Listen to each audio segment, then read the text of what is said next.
Сәлем достар, бүгін мен сіздерге қысқыға тұздалған қиярларды қалай дайындаймын, сол өз рецебіммен бөлісетін боламын. Дәл осы менің рецебіммен дайындасаңыздар, қиярларыңыз мінсіз болып шығады, әрі өте керемет болып сақталады.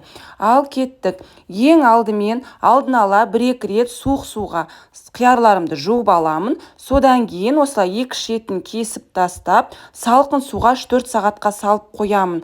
Қиярларды жуғанда да қиярларға жабысып тұратын кішкене тікендердің барлығын жуып тастау керек.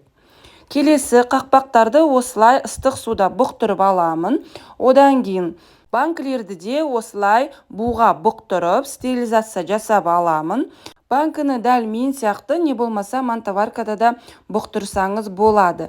Келесі алдын ала жуылған осылай укробымызды саламын дайын банкіге. 2-3 сарымсақ саламын, лавр жапырақтарын саламын және қара бұрыш саламын ірі. Одан кейін ащы бұрыш бөліп саламын. Барлығын салып жерсеңіздер ащы болып кетеді.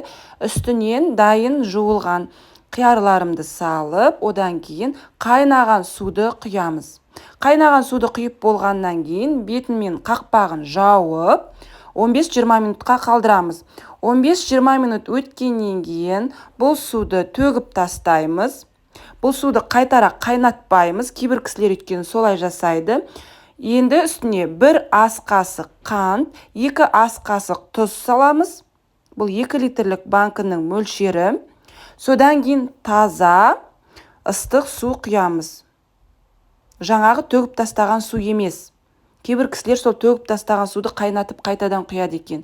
Шай қасық уксус, одан кейін 2 таблетка аспирин салып, арнайы осылай банкі жабатын құралдың көмегімен банкілерімізді жауып шығамыз.